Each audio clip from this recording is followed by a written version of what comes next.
Iran के कराच में हिंसक प्रदर्शनकारी लगातार सड़कों पर जमे हुए म्युनिसिपल बिल्डिंग में लूटपाट कर आग लगा दी। ईरान के रोबत करीब में सुरक्षा बलों की प्रदर्शनकारियों पर फायरिंग, नागरिकों पर असली गोलियां चला रहे IRGC के जवान। ईरान के शिराज शहर में भी उग्र प्रदर्शन जारी है। प्रदर्शनकारियों ने सड़क पर आगजनी कर आवाजाही को बाधित किया। ईरान की राजधानी तेहरान में रात भर सड़कों पर जुटे रहे प्रदर्शनकारी खामनेई के विरोध में नारेबाजी की। तेहरान में फिर से भड़की हिंसा, तेहरान में ही 217 लोगों की मौत। मशीरियह इलाके में प्रदर्शनकारियों ने आगजनी की म्युनिसिपल बिल्डिंग को फूंक डाला।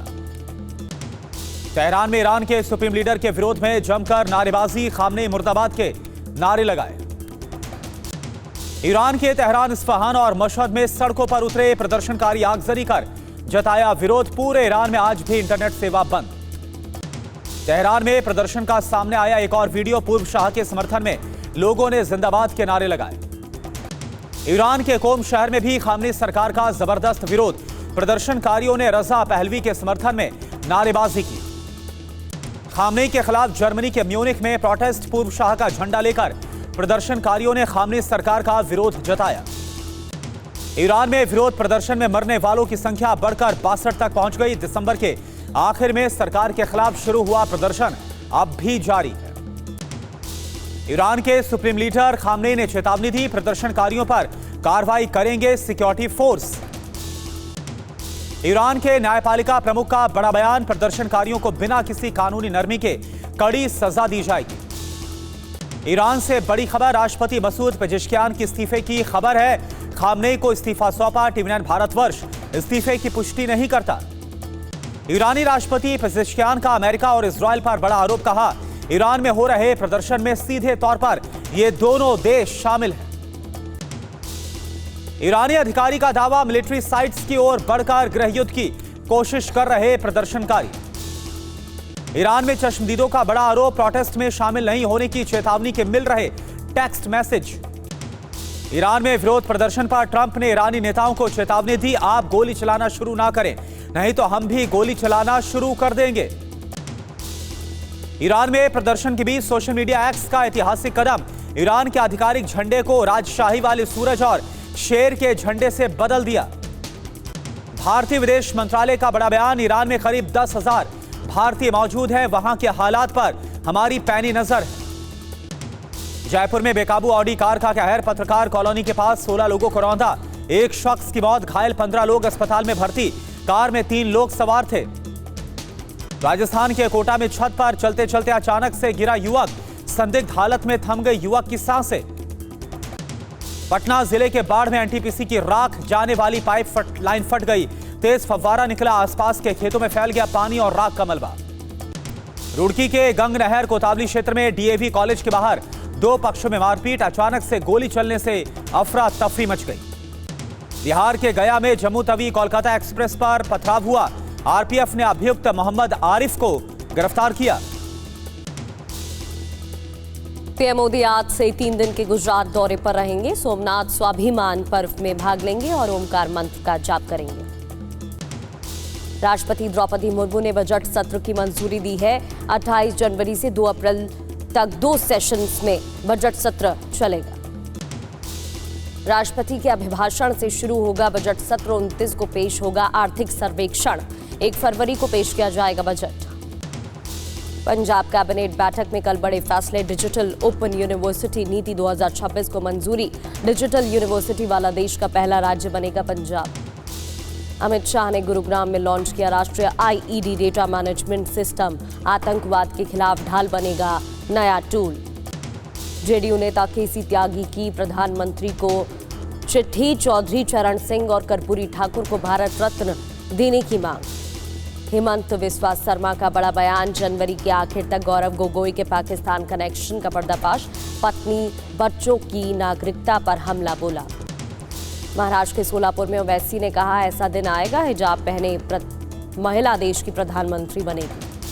बीजेपी नेता शुभेंदु अधिकारी ने सीएम ममता बनर्जी को मानहानि का नोटिस भेजा, 72 घंटे के अंदर सभी सबूत पेश करने की मांग की। प्रधानमंत्री आवास योजना के नाम पर बड़ा घोटाला, बिल्डर के खिलाफ ईडी की चार्जशीट, 69 करोड़ की मनी लॉन्ड्रिंग का पर्दाफाश। फर्जी सरकारी नौकरी घोटाले पर ईडी की बड़ी कार्रवाई। 6 राज्यों के 12 शहरों में 16 ठिकानों पर रेड। ममता बनर्जी के आरोपों पर ईडी का स्पष्टीकरण। कहा, आईपैक कंसल्टिंग प्राइवेट लिमिटेड पर कार्रवाई की गई है, न कि इंडिया पॉलिटिकल एक्शन कमेटी पर। ईडी ने कहा, कई राज्यों में फैला है आईपैक का कारोबारी नेटवर्क, उसी से जुड़े वित्तीय लेन देन की जांच हो रही है। कोलकाता में ईडी की रेड पर आईपैक का बयान सामने आया। कहा, हमारे ऑफिस और डायरेक्टर प्रतीक जैन के घर पर तलाशी ली गई है। आईपैक केस में सुप्रीम कोर्ट का रुख कर सकती है ईडी की टीम। सभी कानूनी विकल्पों पर विचार कर रही ईडी की लीगल टीम, जल्द फैसला होगा। पूर्व केंद्रीय मंत्री अनुराग ठाकुर ने ममता बनर्जी से सवाल पूछा, ईडी की रेड का क्यों कर रही हैं, विरोध किसे बचाना चाहती हैं। सीबीआई ने 9.5 लाख की रिश्वत लेते सीपीआरआई के ज्वाइंट डायरेक्टर को गिरफ्तार कर लिया। घर से 3 करोड़ 76 लाख कैश बरामद। जमीन के बदले नौकरी घोटाले मामले में लालू परिवार के खिलाफ आरोप थे। अब 29 जनवरी को होगी सुनवाई। दिल्ली सरकार के मंत्री कपिल मिश्रा पर पंजाब के जालंधर में एफआईआर। आतिशी का एडिटेड वीडियो शेयर करने पर एफआईआर दर्ज। पंजाब पुलिस ने कपिल मिश्रा की अपलोड वीडियो की जांच कराई। पंजाब पुलिस का दावा, आतिशी ने वीडियो में गुरु शब्द ही नहीं कहा था। दिल्ली विधानसभा में सीएम रेखा गुप्ता ने कहा, गुरुओं का अपमान नहीं सहेंगे। पंजाब कांग्रेस अध्यक्ष अमरिंदर सिंह राजा ने आतिशी मामले में एफआईआर को लेकर सवाल खड़े किए। कहा, कांग्रेस नेता और विधायकों का नाम एफआईआर में होना गलत। आतिशी ने असली और नकली वीडियो एक्स पर पोस्ट किया और लिखा, बीजेपी सिख समाज और गुरुओं से नफरत करती है और आज भी गुरुओं का अपमान करते हुए घिनौनी हरकत की। विधानसभा में भावुक हुई मुख्यमंत्री रेखा गुप्ता। कहा, मीम बनाकर मेरा मजाक उड़ाती है आम आदमी पार्टी। महाराष्ट्र महानगर पालिका चुनाव को लेकर मुंबई पुलिस की साइबर सेल अलर्ट। एआई और आधुनिक तकनीक से हटाई जा रही हैं आपत्तिजनक पोस्ट। नासिक में उद्धव ठाकरे और राज ठाकरे ने एक साथ रैली की। उद्धव ठाकरे ने सीएम देवेंद्र फडणवीस पर जमकर हमला बोला। बीएमसी चुनाव को लेकर सुप्रिया सुले ने मुंबई के मुस्लिम इलाके में चुनाव प्रचार किया। एनसीपी शरद के लिए वोट मांगे। मुंबई के कमाठीपुरा इलाके में एक्टर गोविंदा ने रोड शो किया। शिवसेना और बीजेपी के उम्मीदवारों को वोट देने की अपील की। बीजेपी नेता संजय पांडे ने कहा कि उत्तर भारतीय बीजेपी और महायुति के साथ है। हिमाचल प्रदेश के सिरमौर में बड़ा हादसा हो गया। 500 फीट गहरी खाई में बस गिरने से 14 यात्रियों की मौत। पीएम मोदी ने बस हादसे पर दुख जताते हुए मुआवजे का ऐलान किया। मृतकों के परिवार वालों को 2 लाख रुपए और घायलों को 50,000 रुपए दिए जाएंगे। वैशाली में बीजेपी नेता के भाई की रहस्यमयी हालत में मौत हो गई। खून से लथपथ शव बरामद हुआ। खुदकुशी या फिर हत्या, जांच में जुटी है पुलिस।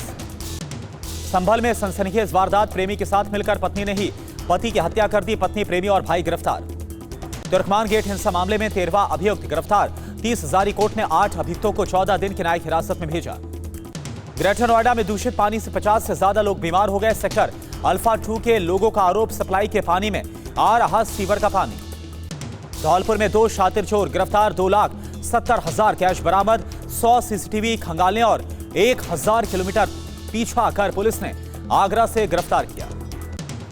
अंकिता भंडारी केस की सीबीआई जांच होगी। पुष्कर सिंह धामी सरकार ने सीबीआई जांच की सिफारिश की। गणतंत्र दिवस से पहले अनंतनाग में मॉक ड्रिल, जनता की सुरक्षा और आपात स्थितियों से निपटने की तैयारियों का आकलन किया गया। मेरठ में दलित महिला का अपहरण और हत्या का मामला। पुलिस प्रशासन की निगरानी में कराया गया अंतिम संस्कार। बीजेपी नेता संगीत सोम ने मृत महिला के परिवार को दी 5 लाख की मदद। प्रशासन से भी 10 लाख रुपए का चेक दिलाया। दोषियों की गिरफ्तारी की मांग। लखनऊ में जीएसटी को चूना लगाने वाले गिरोह का पर्दाफाश। 100 करोड़ से ज्यादा की कर चोरी करने वाले गिरोह के 4 सदस्य गिरफ्तार। जयपुर में फ्लाइट के 6 घंटे लेट होने पर एयरपोर्ट पर यात्रियों का हंगामा। यात्रियों ने एयरलाइंस पर मनमानी करने का आरोप लगाया। करौली में पथराव के मामले में अभियुक्त अमीनुद्दीन की याचिका खारिज। 2022 के दंगा मामले में गिरफ्तार किया गया। पालघर के दांडी गांव में बच्चा चोरी की आशंका में हंगामा। ग्रामीणों ने 3 संदिग्धों को बंदी बनाया। पुलिस ने हिरासत में लिया। दिल्ली क्राइम ब्रांच के इंटरस्टेट सेल की बड़ी कामयाबी। मोबाइल टावर चोर गिरोह का पर्दाफाश। 2 करोड़ के उपकरण बरामद किए गए। छत्तीसगढ़ के दंतेवाड़ा में 63 नक्सलियों ने आत्मसमर्पण किया। 36 नक्सलियों पर घोषित था 1 करोड़ 19 लाख रुपए का इनाम। लखनऊ में धर्मांतरण के आरोप में केजीएमयू का डॉक्टर रमीज गिरफ्तार। डॉक्टर पर घोषित था 50,000 का इनाम। लखनऊ के केजीएमयू में हाई वोल्टेज ड्रामा। यूनिवर्सिटी पहुंची महिला आयोग की टीम। हिंदू संगठन पर नारेबाजी और प्रोटेस्ट करने का आरोप। केजीएमयू में बवाल को लेकर यूनिवर्सिटी प्रशासन ने कोतवाली में तहरीर दी। वीसी ऑफिस में तोड़फोड़ और मोबाइल चोरी का जिक्र। लखनऊ के केजीएमयू विवाद को लेकर सीएम योगी से मिली महिला आयोग उपाध्यक्ष अर्पणा यादव, वीसी डॉक्टर सोनिया नित्यानंद की शिकायत की। दिल्ली एनसीआर में प्रदूषण को लेकर सीएक्यूएम की बड़ी कार्रवाई, 16 औद्योगिक इकाइयों को बंद करने के आदेश। सीएम रेखा गुप्ता ने विधानसभा में आप सरकार की पोल खोली, कहा धरने में नहीं करने में विश्वास रखने वाली है हमारी सरकार। यूक्रेन के एनर्जी इंफ्रास्ट्रक्चर पर रूस का भीषण अटैक, कीव में रूस के ताबड़तोड़ हमले जारी, एनर्जी इंफ्रास्ट्रक्चर को भारी नुकसान। यूक्रेन के क्रिवी रीह पर शाही ड्रोन से हमला, रिहायशी इलाकों में 20 ड्रोन से अटैक, हमले के बाद पूरे शहर की बिजली गुल। कीव पर भी रूसी सेना के हमले जारी हैं, ड्रोन से एनर्जी सेक्टर, रिहायशी इलाकों को निशाना बनाया गया। हमले के बाद पावर कट से पूरे शहर में अंधेरा। अमेरिकी विदेश विभाग का एक प्रतिनिधि मंडल वेनेजुएला पहुंचा, काराकास में अमेरिकी दूतावास में फिर से काम शुरू करने की तैयारी में जुटे। वेनेजुएला में तेल उत्पादन बढ़ाने के लिए ट्रंप ने मीटिंग की, कहा तेल के मामले में हम बड़ी मात्रा में उत्पादन करेंगे। अमेरिकी राष्ट्रपति डोनाल्ड ट्रंप ने ग्रीनलैंड पर एक्शन को लेकर संकेत दिए, कहा अगर हम ऐसा नहीं करेंगे तो रूस या चीन ग्रीनलैंड पर कब्जा कर लेगा। अमेरिकी सेना ने कैरिबियन सी में एक और ऑयल टैंकर पर कब्जा किया, दक्षिणी कमान ने ओलिना नाम के जहाज को कब्जे में लेने की घोषणा की। थाईलैंड और कंबोडिया को $45 मिलियन की मदद देगा अमेरिका, दोनों देशों की सीमा पर हुई झड़पों को खत्म करने में अमेरिका ने निभाई अहम भूमिका। बलूच लिबरेशन आर्मी ने 2025 की वार्षिक रिपोर्ट जारी की, 521 हमलों और 1000 से ज्यादा पाकिस्तानी सैनिकों की मौत का दावा। मेटा ने एआई डेटा सेंटर के सपोर्ट के लिए 3 न्यूक्लियर पावर डील साइन की है। ओक्लो, विस्ट्रा और ओहियो के न्यू अल्बानी में मेटा बना रहा है एआई डेटा सेंटर। भारत में होने वाले एआई समिट से पहले चीन का बड़ा संदेश, का चिप नहीं बिजली है असली ताकत, खुद को बताया वैश्विक एआई दौड़ का अहम खिलाड़ी। पेरिस में एस जयशंकर ने यूनेस्को के डायरेक्टर जनरल से मुलाकात की, संयुक्त राष्ट्र के साथ जुड़ाव बढ़ाने को लेकर भारत की प्रतिबद्धता पर जोर। अमेरिकी राजदूत सर्जियो और भारत लौटे, सोशल मीडिया एक्स पर लिखा, भारत वापस आकर बहुत अच्छा लगा, दोनों देशों के लिए आगे अविश्वसनीय अवसर है। उत्तर प्रदेश के मतदाताओं को चुनाव आयोग की सौगात, एसआईआर से जुड़ी जानकारी के लिए book A call with BLO सुविधा शुरू की। मुख्यमंत्री मोहन चरण मांझी की उड़ीसा को सौगात, जहां प्रदेश ने 9 आईटीआई में स्थापित की जाएगी आर्टिफिशियल इंटेलिजेंस की लैब। हाइपरसोनिक मिसाइलों के विकास में डीआरडीओ की बड़ी उपलब्धि, स्कैमजेट इंजन का ग्राउंड टेस्ट सफल। चांदी खरीदने वाले उपभोक्ताओं के लिए बड़ी खबर है, रिपोर्ट में चांदी का भाव करीब 2 लाख रुपए प्रति किलो तक पहुंचने की संभावना। समय की पाबंदी में सुधार और यात्रा के समय को कम करने के लिए रेलवे की पहल, 2026 में 549 ट्रेनों की रफ्तार बढ़ाई। अयोध्या धाम और पंचकोशी परिक्रमा मार्ग में नॉनवेज की बिक्री पर पूर्ण प्रतिबंध, ऑनलाइन फूड डिलीवरी पर भी बैन, नियमों के उल्लंघन पर सख्त कार्रवाई होगी। अयोध्या में रामलला के भोग प्रसाद की फूड सेफ्टी जांच की जाएगी, फूड सेफ्टी डिपार्टमेंट देगा शुद्धता का प्रमाण पत्र। विमेंस प्रीमियर लीग में आरसीबी ने मुंबई को 3 विकेट से हराया, यहां नांदिक्ला की 63 रनों की शानदार पारी की बदौलत जीत हासिल हो पाई है। WPL में यूपी और गुजरात के बीच मुकाबला आज है, उत्तर प्रदेश को नए कप्तान से बड़ी उम्मीदें हैं। यहां मैकलैनिंग की कप्तानी में 3 बार फाइनल खेल चुकी है दिल्ली कैपिटल्स। पाकिस्तान और श्रीलंका के बीच बारिश की भेंट चढ़ा दूसरा T20 मुकाबला, सीरीज में पाकिस्तान 1-0 से आगे।